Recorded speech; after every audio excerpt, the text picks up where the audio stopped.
네, 장영혁의 색다른 전략 시간인데요. 그 전에 우리 1월 산업활동 동향이 발표가 돼서 관련된 내용이 잠깐 정리를 해드리고 가겠습니다.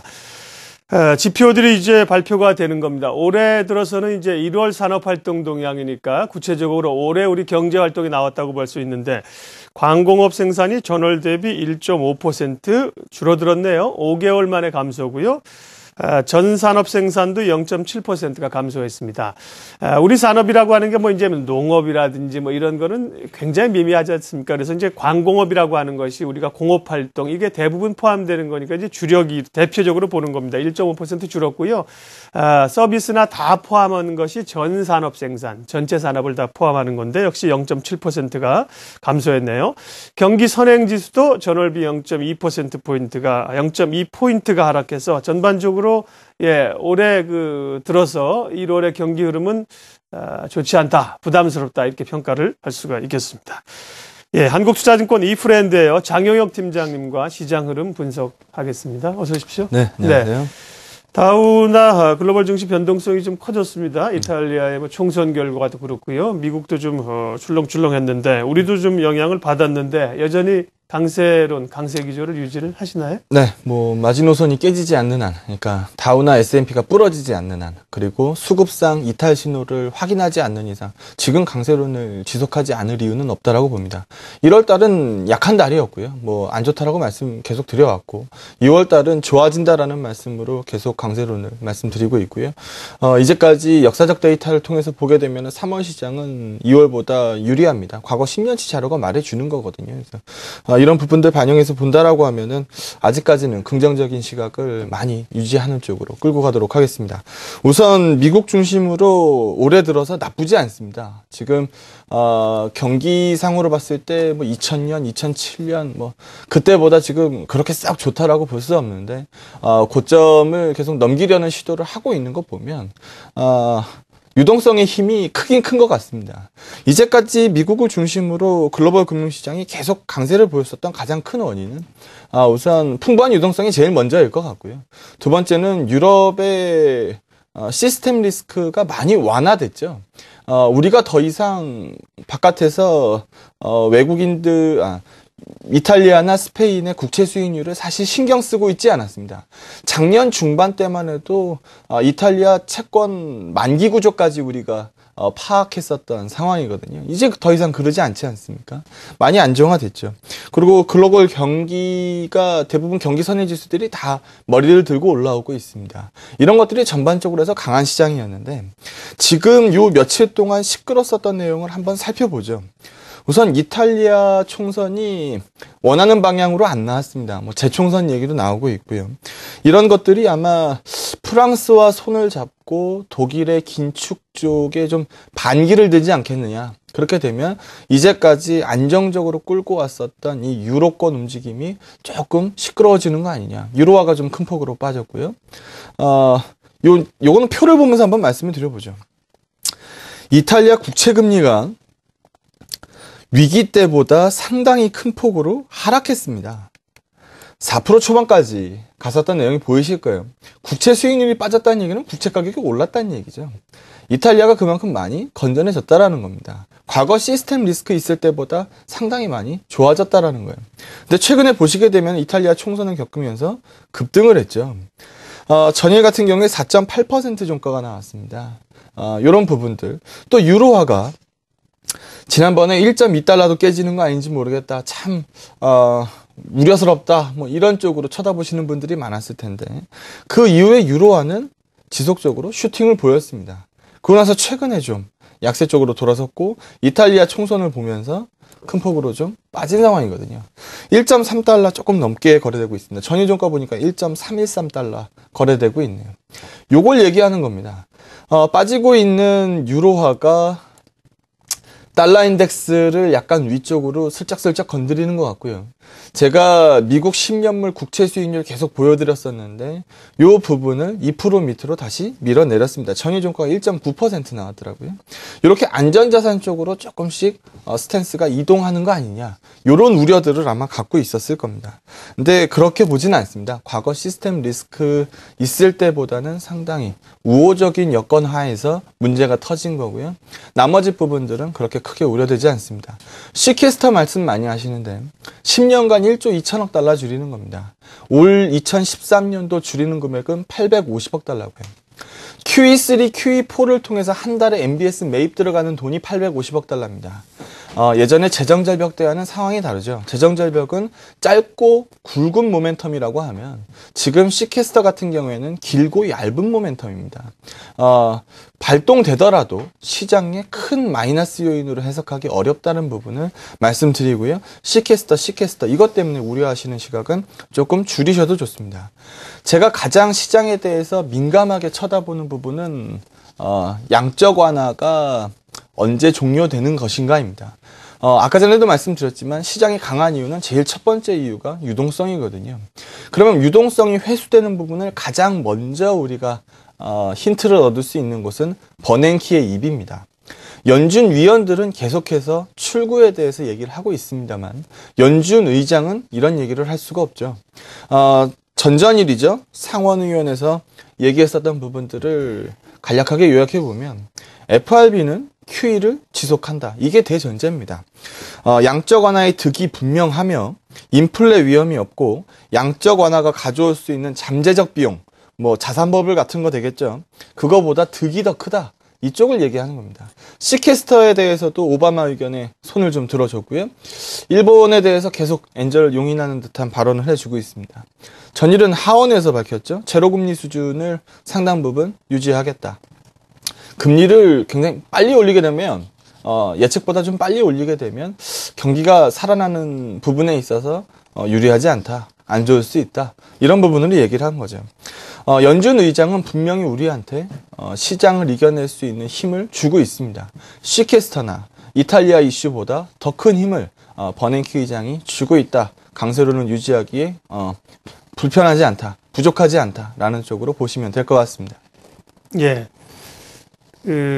미국 연방정부의 예산 자동 삭감 프로그램, 시퀘스터가 이제 눈앞에 왔고요. 앞서 말씀드린 것처럼 뭐 이제는 기정사실화 된 것 같습니다. 그래서 공화당이 안 좋아주니까 오바마 행정부는 그 불법 이민자들을 대거 또 석방을 했습니다. 불법 이민자들 관리하는데 돈 들어가는데 돈 없다. 이렇게 시위를 좀 한 건데요. 정치적 갈등은 있겠습니다만 어쨌든 시장에 예상했던 뭐 그런 충격들은 없이 넘어갑니다. 줄다리기가 계속 있을 것 같고요. 자, 우리 시장 이제 향후 방향 전략하고요. 미국 지수도 역사적 최고치 14,200 근접한 수준을 한번 이번에 터치할 것이냐 굉장히 궁금한데요. 어떻게 보세요?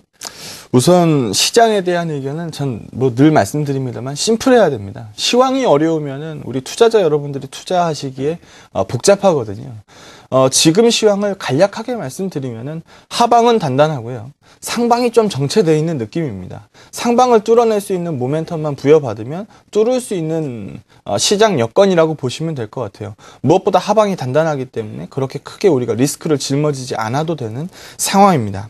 유럽과 시캐스터, 뭐 노이즈가 계속 끼는데도 불구하고 다우지수가 잘 버티죠.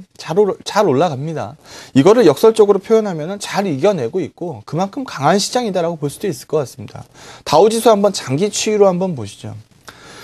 보시는 것처럼 2007년도에 장중 고점 포함해서 14,200p 정도 간 적이 있습니다. 거기를 지금 넘어서진 못했죠. 넘어서진 못했고 전일 시장에서 추가적인 상승폭이 발생되면서 양봉 길이가 조금 더 길어졌겠습니다만 추세선을 보십시오. 계속 올라오고 있는 추세선이거든요. 별 이변이 없는 한, 뭐 시장에서 부러지는 요인이 발생되지 않는 한 뚫는 가능성이 전 상당히 높다라고 봅니다. 부러질 것 같았으면 이렇게 유지하기 어려웠을 거예요. 그러면 긍정적인 시각적으로 끌고 가는 거고요. 코스피가 보여주는 추세도 마찬가지입니다. 눈에 보이는 것만 믿어보자고요. 안 좋을 것 같으면 외국인들이 처분합니다.